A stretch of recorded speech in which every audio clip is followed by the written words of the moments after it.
ምናምን ሙስለት ነው ጠዋት ነው ይለያም በመስኮት ፀሐይ ምናምን አለና ራሴን እንዝል በአፍንጫም በአፌም ደም ነው። ከታችም ሁለቱም ናቸው መሰለኝ እኔ አላቅም። ሁለቱም ናቸው መሰለኝ ደፈሩ።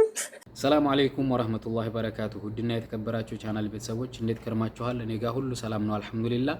ያው በጣም ብዙ እንደጠፋሁ ይታወቃል። ስለሱ በኋላ እናወራለን። ዛሬ በጣም በጥብቅ ጉዳይ ነው የመጣሁት። እባካችሁ አረብ ሀገር ያላችሁ እህት ወንድሞቼ ይህንን ቪዲዮ እስከ መጨረሻው በጥሞና እንድታዳምጡኝ በአክብሮት ጠይቃችኋለሁ።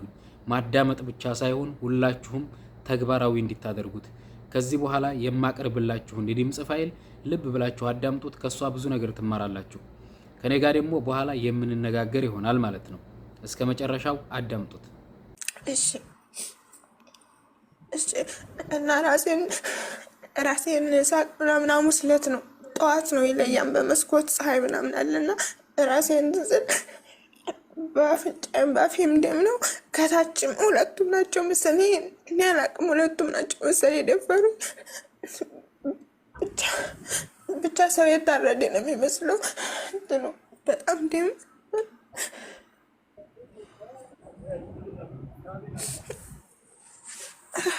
እና ውሃ ምናምን ለምኛቸው ውሃ ሰጡኝ። ከዛ በኋላ እኔን ቀርጸው ምናምን ቪዲዮውን አሳዩኝ። እነሱ አይታዩም፣ እኔ ብቻ ነኝ። ያንን ሳይ ልቤ ሽርትት ነው ያለው። ሳርዬ ተሞትኩ ደረፍኩት። ያንን ሳይ ምናምን ወይኔ እናቴ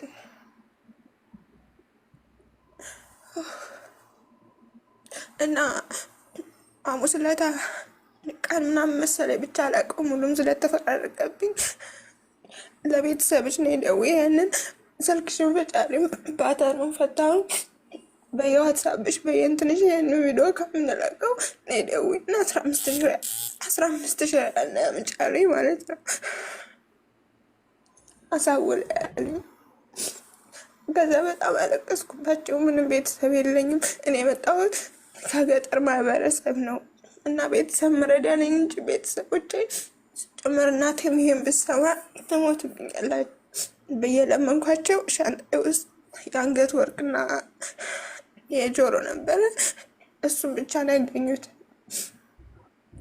ሌላ ምንም ብር ምናምን እንግዲያ ብር ነበረኝ ግን የማስቀምጠው እንትን ውስጥ ነው ልብስ ውስጥ ነው በልብስ እንትን ብዬ ምናምን። ግን አማራጭ የለኝም። ልብሴን ፈትቼ ሰጠኋቸው። 7,000 ሪያል ነበረ። እሱን ሰጥቻቸው እሺ ችግር የለም እናደርስሻለን ስራው ምናምን ብለውኝ መልሼ መንቀሳቀስ አልችልም ነበር። ግን እግሬ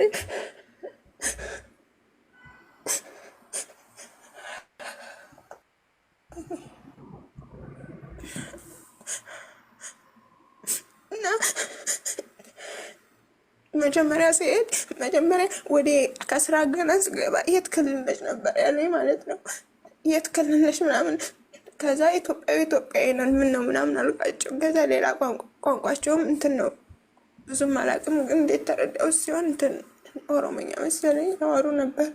ግን ስገባ በጣም ይሸት ነበር፣ የሆነ በጣም ይሸት ሽቱ ነበር። ከዛ ወደ ጭራሽ ያለው እንጂ ምንም አላውቅም። ንፍልል አልኩ ነኝ።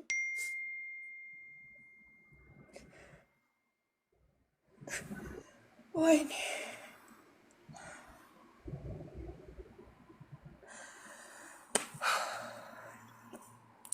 እና ሳራዬ ሐሙስ ዕለት መልሼ እነሱ እዛው ነው ያደር። ብቻ ዓርብ ዕለት ነው እኔ ራሴን ያወቅኩት።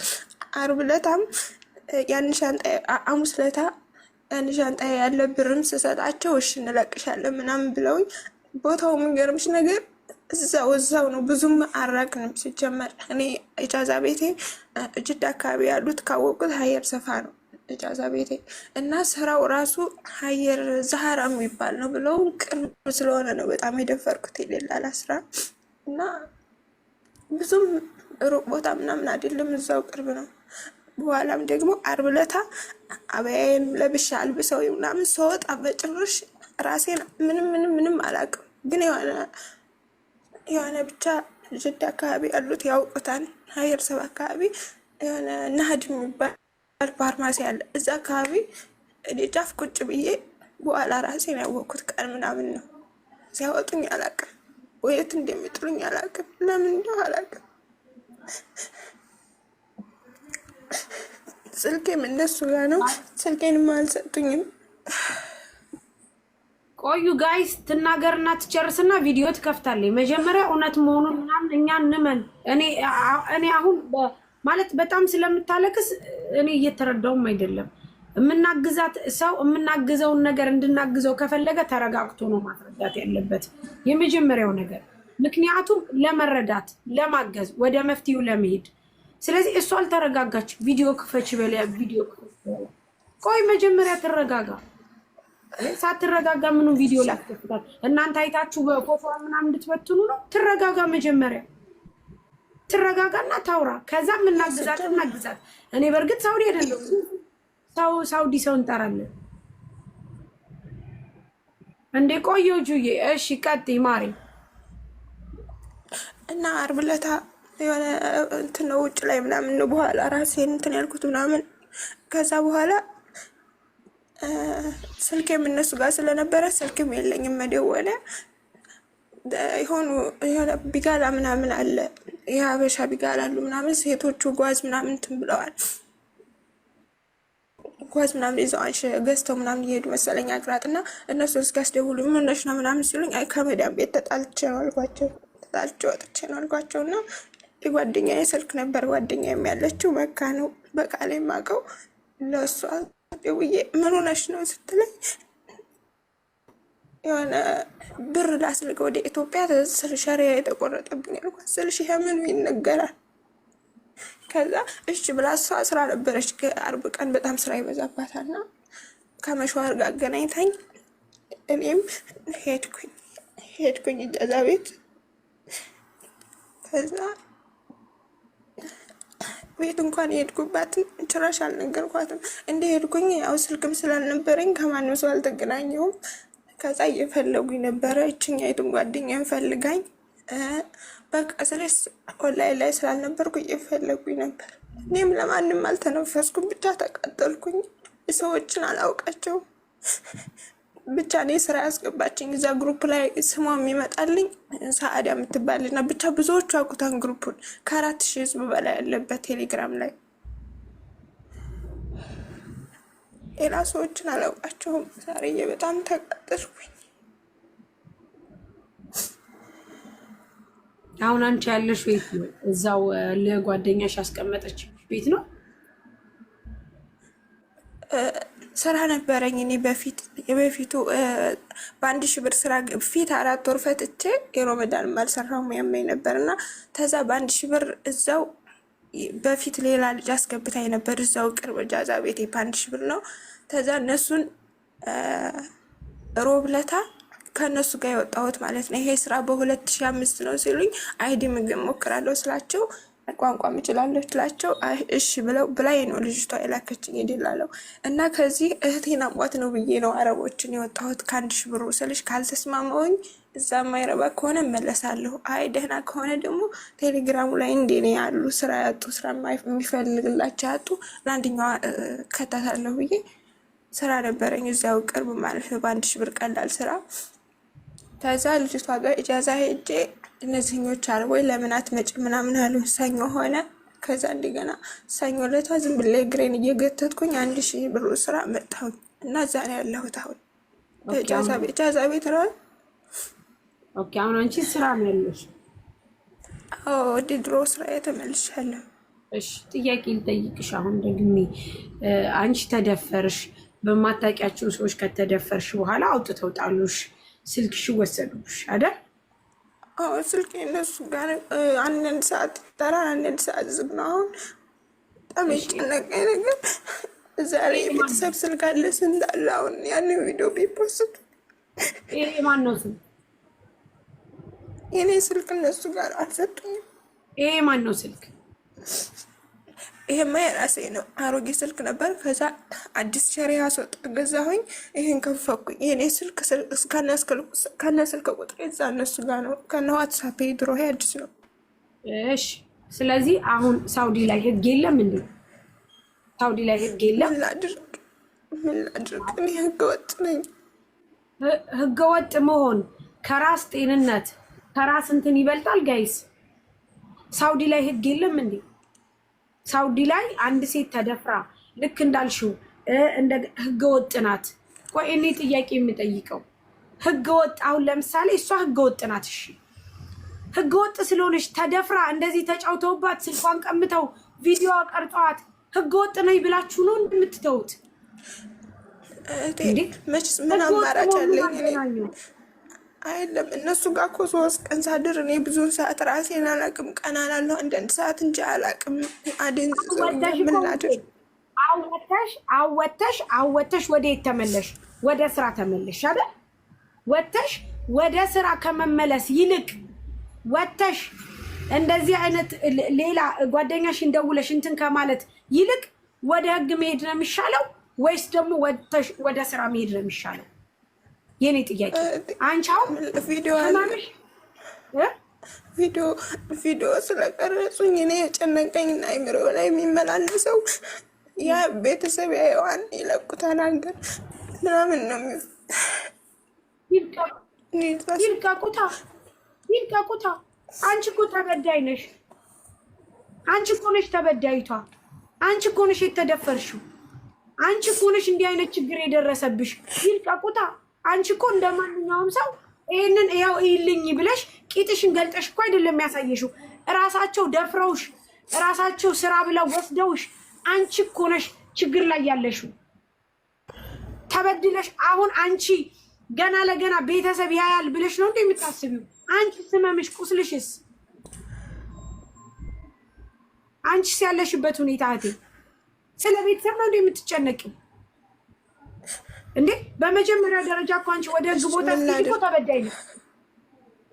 ህግ ቦታ ነው መሄድ ያለብሽ።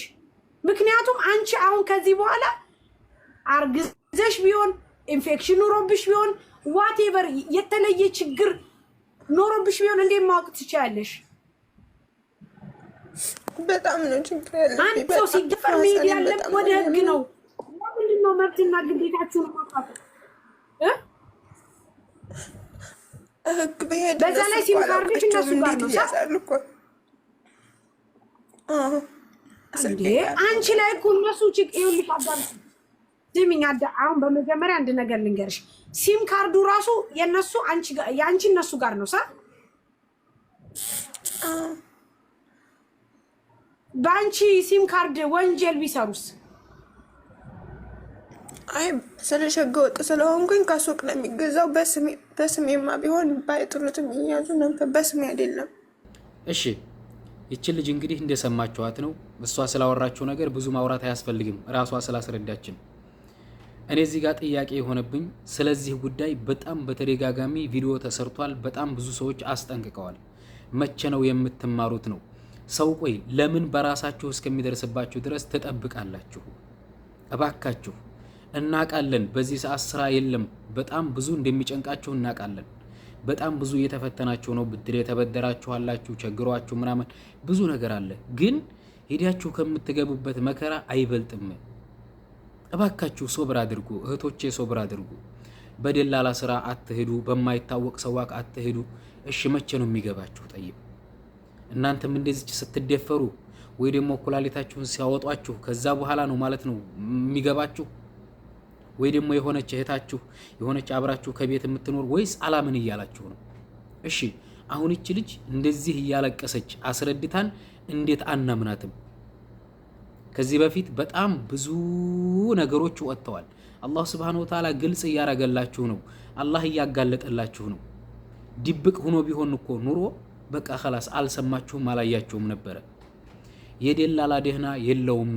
አንድ ቤት እየኖራችሁ የሆነ ሴት ደላልነት እየሰራች ከሆነ ያቺ ሴት እናንተ ስለምትሄዱበት ስራ እሷ ስለምትልካችሁ ስራ በደንብ ጠንቅቃ አታቅም። አረብ ናቸው፣ አታውቃቸው። ራሳችሁን ከመከራ ታደጉ። እኛ የመኖሪያ ፍቃድ የለንም። በጣም ብዙ ጎደሎች አሉብን። ግን ሁሉ ጊዜም ቢሆን መጓዝ ያለብን በተጠንቀቅ ነው። በቃ እኛ ስራ ፈተናል ምናምን ከቤት ሰው በስቷል ምናምን ጫጫት አለ ልንያዝ እንችላለን ምናምን እንያዝ፣ ምን ችግር አለው? እሺ አሁን ይቺ ልጅ ከገባችበት መከራ ከቤቷ ብትቀመጥ አይሻልም ነበር? ደግሞ የሷ በጣም የሚያሳዝነው ስራውን ጥላ ሌላ ስራ ፍለጋ ሄዳ ነው። የተሻለ ደሞዝ ፈልጋ ማለት ነው። እንደገና ደግሞ እናንተ እየሰራችሁባቸው ያላችሁት ሰዎች አሪፍ ከሆኑ ከተመቿችሁ፣ ወንዶች የማያስቸግሯችሁ ከሆነ፣ ምግብ እንደለባችሁ የምትበሉ ከሆነ፣ ሌላ የተለያዩ ችግሮች ከሌሉባችሁ ሶብር አድርጋችሁ በትንሽም ደሞዝ ቢሆን በ1000 ቢሆን ራሱ ስሩ። ምክንያቱም በዚህ ሰዓት በጣም ስራ ጠፍቷል። ጠይብ አሁን ሰዓት ደግሞ ሀጅም ምናምን ስለሆነ ስራ እንዲልብ አይገኝም። ከዚህም በኋላ ሊቀጥል ይችላል። አላህ አለም፣ አላህ ነው የሚያውቀው። ግን ለእናንተ ያላትን ሪዝቅ ማንም እንደማይበላባችሁ አውቃችሁ መሶበር አለባችሁ። ልንገራችሁም እህቶቼ፣ እዚህ ሀገር ስንኖር ማለት ነው እኛ ወንዶቹ የእናንተን ኃላፊነት መወጣት አልቻልንም። ብዙ ኃላፊነቶች አሉብን፣ ያን መወጣት አልቻልንም። እናንተም ደግሞ ብዙ ኃላፊነት አለባችሁ፣ ያን መወጣት አልቻላችሁም። ስለዚህ ሐቃችንን ተጎላለን። ሀታ ባልና ሚስት ሆነን ማለት ነው ሐቃችንን ተጎላለን። በጣም ብዙ ወዲያሉ ነገሮች ስላሉብን አላህ ይቆጣብናል። አላህ እየተቆጣብን ነው። ስለዚህ ወደ አላሁ Subhanahu Wa Ta'ala ዱዓ እናድርግ።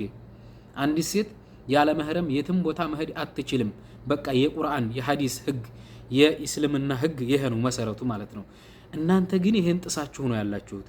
እኛም ደግሞ እህቶቻችንን፣ ሚስቶቻችንን፣ ልጆቻችንን ምናምን የቤት ሰራተኛ አረገናችሁ ነው እየኖርና ያለ ነው።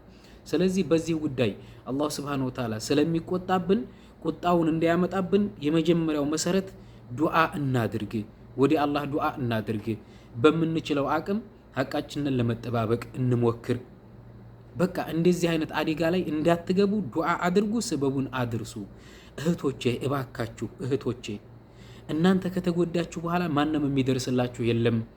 እስቲ ምሳሌ አንድ ጥያቄ ልጠይቅሽ እህቴ። አንቺ አሁን ለምሳሌ የመኖሪያ ፍቃድ የለሽም ምናምን፣ ጠይብ ከቤት የሆነ ሰው አወጣሽ ሄድሽ፣ በቃ ስራ ተብለሽ ሄድሽ፣ ጠይብ ሰዋክ የሆነ ቦታ ድረስ አደረሰሽ፣ ከዛ ስራ ቦታ ገባሽ፣ ከዛ ብትጠፊ እንዴት ነው የምትገኙ? እስቲ ይህን ራሳችሁን እስቲ ጥያቄ ጠይቁ። እስቲ ብጠፋስ መጥፎ ነገር ቢያጋጥመኝስ ብላችሁ ህሰቡ እስቲ። እንደገና ደግሞ ወንዶች ደግሞ በቃ አዎ በጣም ደካሞች ነን እኛ፣ ደዩሶች ነን እኛ። በሚስቶቻችን መቅናቱን ትተነዋል፣ በእህቶቻችን በልጆቻችን በቃ መቅናቱን ትተነዋል አይደለ? ቢያንስ እስቲ በደላላ ስራ እንዳይሄዱ፣ በማይታወቅ ሰዋክ እንዳይሄዱ፣ እንደዚህ አይነት አደጋ ላይ ራሳቸውን እንዳይጥሉ እንጠንቀቅላቸው እስቲ። ለምሳሌ አንተ የሆነች እህት ካለችህ ለሷ ወጭ ካስፈለጋት ለጊዜው ያንን ወጭ መሸፈን፣ ሚስት ካለች ያንን ወጭ መሸፈን። ያክስትህም ልጅ ልትሆን ትችላለህ፣ ያጎትህም ልጅ ልትሆን ትችላለህ። ብቻ በቻልከው አቅም ሰርተሽ ትከፍልኛለሽ ብለህ እዛ ቦታ ላይ ራሷን አደጋ ላይ እንዳትጥል ተቆጣጠራት። በቃ ዝምድና መቀጠል በራሱ ይሄ ራሱ አንድ ነገር ነው። የዝምድና መቀጠያ አንዱ መንገድ ነው ማለት ነው፣ አንዱ ሲስተም ነው። እና እባካችሁ እህቶቼ ሶብሩ፣ ከቤት ቁጭ በሉ፣ ተረጋጉ፣ በቃ ቁጭ በሉ፣ ዱዓቸውን አድርጉ። ደግሞ ማለት ነው አንድ ትልቅ ነገር ልንገራችሁ። ሌሊት 6 ሰዓት ተነስታችሁ ወላሂ አልቅሳችሁ አላህን ለምኑት፣ ሐሳባችሁን ሁሉ ያሳካላችኋል። ጠይብ አትፍሩ ነው የምላችሁ። በቃ ዘና በሉ፣ በቃ ዱዓ አድርጉ። እኔ አብዛኛውን ጊዜ ማለት ነው እኔ በጣም ሰነፍ ነኝ። እኔ ራሴን አላካብድም፣ በጣም ሰነፍ ነኝ። በዲኔም ቢሆን በምንም ነገር ቢሆን ጠንካራ ሰው አይደለሁም። በስ አልহামዱሊላህ ለራሴ ያህል ብቻ ነው እውቀትም ያለኝ። በቃ ብቻ ደካማ ነኝ። ምን አደከማችሁ? ብቻ እኔ ደካማ ነኝ። ይሄም ከመሆኑ ጋር ማለት ነው እኔ አንድ ነገር ለአላህ Subhanahu Wa Ta'ala በቃ ይሄ ያንተ ጉዳይ ነው አላህዋ አንተ አስፈጽምልኝ ያልኩትን ጉዳይ ተፈጽሞ አገኘዋለሁ። ምንም ጊዜ አይፈጅም። ግን በጣም የተጨነቅኩበት ጉዳይ በጣም እንስፍስፍ ብዬ ብዙ ነገሮችን በቃ ጊዜዎችን ጥፍት ያረኩበት ነገር ብዙ ጊዜ አይሳካልኝ። طيب በቃ ጉዳያችሁን ወደ አላህ Subhanahu Wa Ta'ala አስጠጉት። ተሚዝ አንድ ብር ተሚዝ አመተሽ ሂጂና ወጣ ብለሽ በሻይሽ እሱን በልተሽ ተኝ፣ ቀን እስከሚወጣ ምን ችግር አለው? ሂደሽ ከምትደፈሪ፣ ሂደሽ ኩላሊትሽ ከሚወጣ፣ ሂደሽ እንደገና አውጡ ይበለሽ በመከራ ከምትወጪ እሽፊ። ለምን ይሄ ይሆናል? እንደገና ሌላው ደግሞ ለምሳሌ በጀማዓ ስራ ከሄዳችሁ ከዛ በኋላ ወንዶች የሚያስቸግሯችሁ ከሆነ ምናምን የሆነ ነገር ሊፈጥሩባችሁ የሚታገሏችሁ ከሆነ ብዙ ጊዜ የሚፈታተኗችሁ ከሆነ ምናምን እዛ ቦታ አትቆዩ። طيب ለምን መሰላችሁ? የሆነ ሰዓት እናንተ ወይ ሸይጣን ይፈትናችኋል፣ ሰው ናችሁ፣ ወይ ሸይጣን ይፈትናችኋል፣ እነሱ ጋር ተሳሳታላችሁ፣ ወይ ደግሞ ይደፍሯችኋል፣ ታረግዛላችሁ፣ በሽታ ይዟችኋል። ከደፈሯችሁ በኋላ ደግሞ ሊገሏችሁ ይችላሉ። ብዙ ጣጣ አለው። በቃ እኔ ባጭሩ ላስረዳችሁ። ለምሳሌ አንዲት አረብ ታማኝ ጥሩ ሴት ከሆነች ማለት ነው በጀማዓ የሆነች ከእህቷ ወይ ከእናቷ ወይ ብቻ ከሆነ ቤተሰቧ የምትሰራ ሴት አለች ሀበሻ እንበል። እሷን ፈልጊልኝ ትላታለች። ያቺ ፈልጊልኝ የተባለችው ሀበሻ ደግሞ ታማኝ እንደሆነች ካረጋገጠች ትሰጣታለች ሰራተኛ።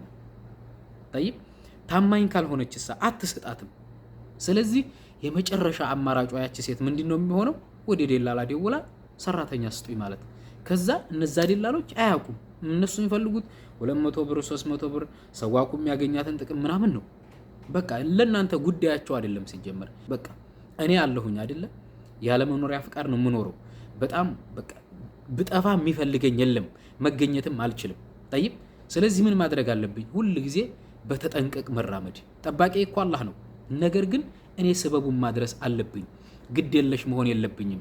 ለምሳሌ የሆነ ቦታ ድረስ እና እንደዚህ ሀዲያ ለስጥህ ሎኬሽን ልኮ የሆነ ሰው ናቶል ሀዲያ ለስጥህ ምናምን ቢለኝ ምሳሌ አልሄድም። ለምን እሄዳለሁ? ምክንያቱም እኔ የሚፈልገኝ ሰው የለም። በሁለት መንግስት ህገ ወጥ ነኝ። የኢትዮጵያ መንግስት አያቀኝ፣ የዚህ ሀገር መንግስት አያቀኝ፣ ህገ ወጥ ነኝ እኮ ነኝ። ስለዚህ ሁሉ ጊዜ ምን ማድረግ አለብኝ ማለት ነው? ራሴን ከአላህ በታይ መጠበቅ አለብኝ። ስለዚህ ሁላችሁም ተጠንቀቁ፣ በቃ ተጠንቀቁ። ከዚህ በኋላ ሰው አይደፈር። በቃ ሴቶች አትደፈሩ። ከዚህ በኋላ ሴቶች አትሰቃዩ። በቃ ወላሂ የእናንተን ስቃይ ማየት አንፈልግም እኛ። እባካችሁ እባካችሁ እባካችሁ እህቶቼ ተጠንቀቁ፣ በቃ ተጠንቀቁ። ከዚህ በላይ እሺ በምን ቋንቋ እናስረዳችሁ? እሺ እናትና አባቶቻችሁ አያሳዝኗችሁም? طيب እናንተ ነፍሳችሁ ሲጨናነቅ ምናምን የጊዜውን ጭንቀታችሁን አያችሁ። ሁሉ ጊዜም ጥሩ ነገር ታያችሁ። ከጥሩ ነገር ይልቅ መጥፎ ነገር አለ ብሎ ማሰብም ጥሩ ነው። እንደዚህ አይነት ነገሮችን በጣም በተጠንቀቅ መጠርጠሩ ተገቢ ነው ማለት ነው።